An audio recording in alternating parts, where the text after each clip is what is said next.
Well, hey guys, here we go and welcome to the channel. So today we've got yet another JVC boombox in to have a look at. It's going to need some work and some service, and I'm really excited about this one. So let's start cracking it open and see what we've got. Now, I've had quite a few deliveries this week. Excuse the noise while I unpack it and tell you the story. But I've had a few deliveries this week, and yeah, I've not necessarily known what they are, because you know, these boxes, they're all a similar sort of size, and you know, you never quite know what's in them and what's expected when. Also, at the time of writing, we've got industrial action, so our postmen are on strike and stuff, so you never quite know when anything's going to turn up, and nothing turns up for days, and then it all arrives at once. But anyway, so excuse the noise while I just get this off.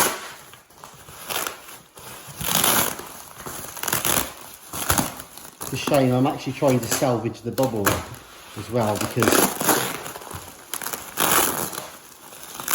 bubble wrap's actually quite a valuable thing here in the UK. Plus, I want to save it in case I want to be able to post this on afterwards, or I'm selling some model kits at the moment, so it'd be quite nice to keep the bubble wrap as well. Anyway, so as I was... Right, that's the noisy bit done. Okay, so we can relax now. Okie dokie. So in here is one of the classic all-time boom boxes. It's not quite the king, if that's a hint, but it's certainly not far off. So I've become slightly obsessed with JVC stuff lately.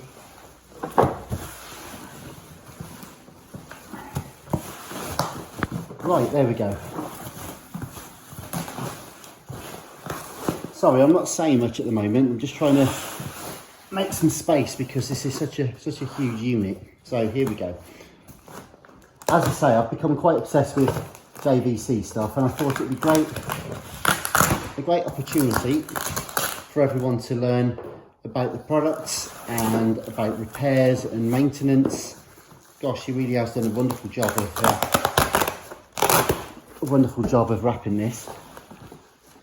So quite often with old radio cassettes, boomboxes, ghetto blasters, call them what you will, by and large, most of the issues are often very similar. So once you know how the mechanisms work,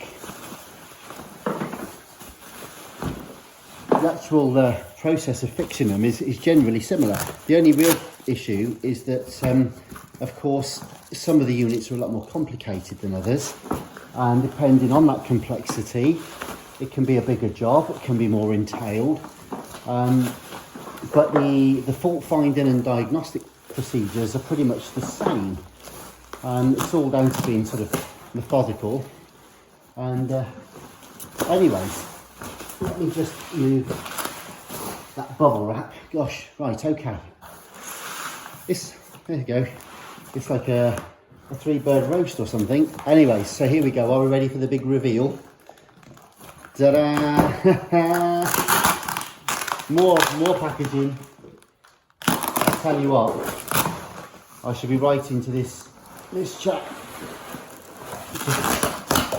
to thank him for the packaging. What I've been finding generally is the items I've been buying lately are not necessarily as described. There's normally extra faults and things that we didn't know were wrong with them.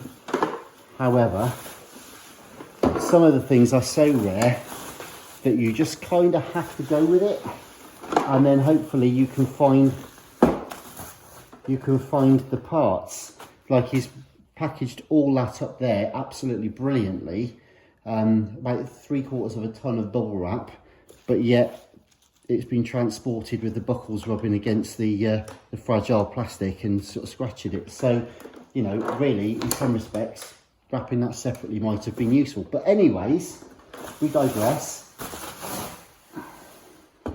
Here is the JVC RC-M70, and it's a beauty. I mean, I've got massive hands as it is, but you can see the sort of size of this thing. It's pretty huge.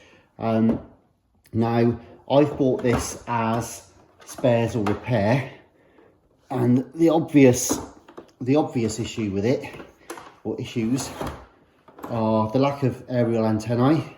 So both the aerials have gone, and there's some sort of broken bits around the plastic, so we'll be able to sort that. I'll source some new aerials for it. I think the radio works. Most of the connections are good on the side. That's all in decent condition. Bottom's in sensible condition. The fine tuner and the AC in, and 15 volts DC, because this is a beauty. It's a monster.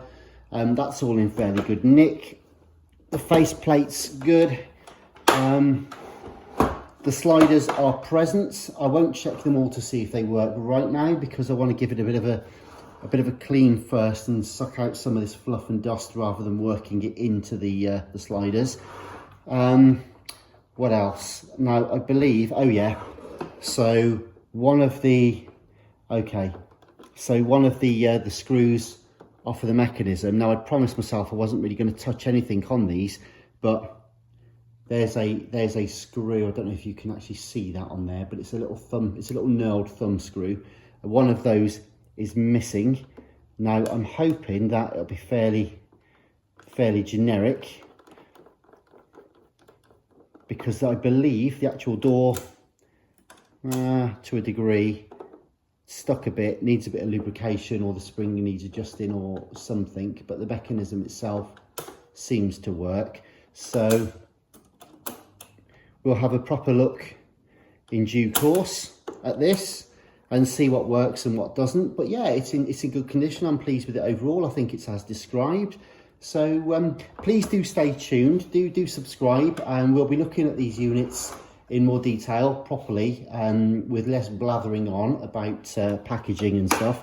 The next videos on this particular one, we'll literally be plugging it in, seeing what works, what doesn't work, what we need to do, what sort of servicing we need to do on it, any repairs we need to do, strip downs, that kind of stuff. So these sort of unboxing videos are just a bit of fun, really, just to share the excitement of actually getting them here.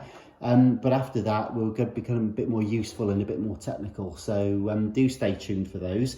And thank you very much for now for your support. So please do subscribe, hit the notifications bell, and I shall see you soon. Take care. Goodbye.